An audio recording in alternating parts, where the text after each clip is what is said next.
Good morning, friends, and I am again with the rest of the questions what Mr. Deven has taken from YouTube comment section. I am Dr. Dipankar Banerjee from Jabalpur from Ideal Fertility IVF and Genetics Center Private Limited. I am a gynecologist with a special interest in fertility treatment and genetic clinic and genetic services. We do a lot of prenatal diagnostic tests and diagnostic workup. So I am request Mr. Deven to go ahead with the rest of the questions. Menopause की condition में क्या pregnancy possible है? Menopause की condition में definitely pregnancy possible है और menopause इसलिए होता है क्योंकि महिलाओं के अंडे बनना बंद हो जाते हैं या ख़त्म हो गए। तो आपको यदि प्रेग्नेंट होना पड़ेगा तो आपको एग लेके किसी से फिर आप प्रेग्नेंट हो सकते हैं। तो ये एग डोनेशन विथ आईवीएफ कहते हैं उसको। सर मुझे अभी तक पीरियड नहीं हुआ है, मुझे क्या करना चाहिए? मैं बहुत परेशान हूँ।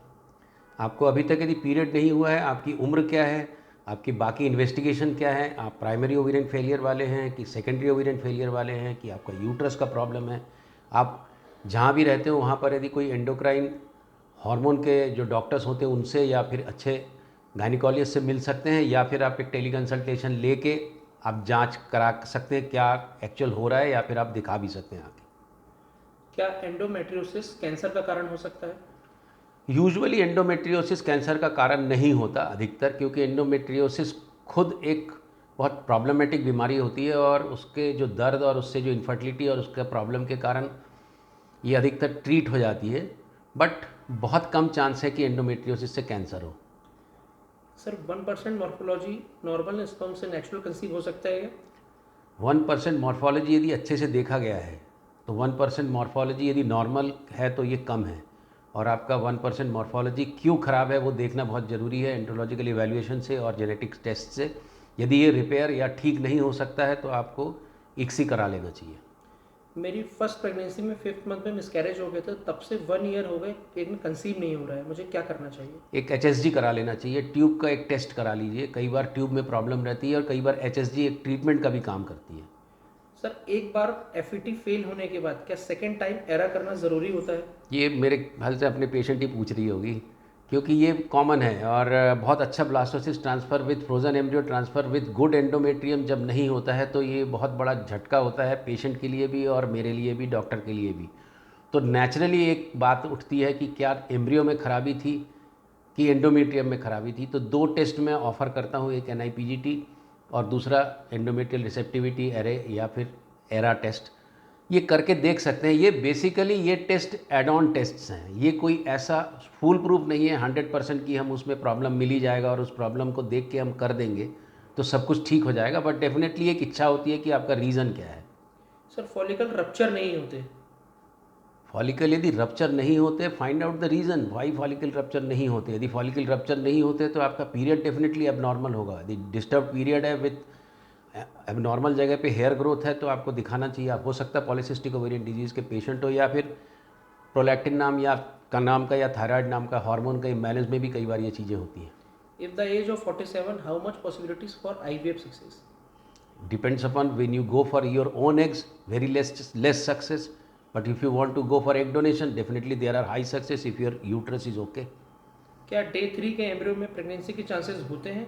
डेफिनेटली होते हैं। पहले डे 2 डे 3 ही ट्रांसफ़र करते थे, पर डेफिनेटली डे 3 से जो डे 4 5 में जाना, वहाँ पर जो एक एम्ब्रियोनिक जीनोम एक्टिवेशन होता है जिसमें एक हम एम्ब्रियो को छान के एक बेस्ट एम्ब्रियो लेते हैं, तो वहाँ पर एक ऑब्स्ट्रक्शन आता है। जो बेस्ट होता है वही आगे बढ़ता है। इसलिए डे 3 के एम्ब्रियो का ट्रांसफ़र वर्ल्ड वाइड हम लोग डे 5 डे 4 का मोस्टली डे 5 का एम्ब्रियो 2002 से कर रहे हैं ब्लास्टोसिस ट्रांसफ़र, इसीलिए करते हैं। पर डेफिनेटली पहले जो डे 2 डे 3 होता था उससे भी प्रेगनेंसी होती है। लो एमएच विद एजोस्पर्मिया क्या करना चाहिए?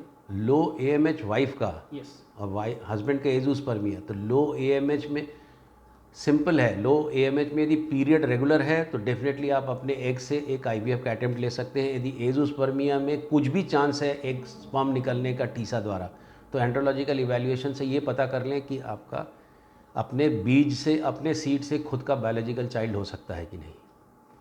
सुनने और जुड़ने के लिए बहुत बहुत धन्यवाद।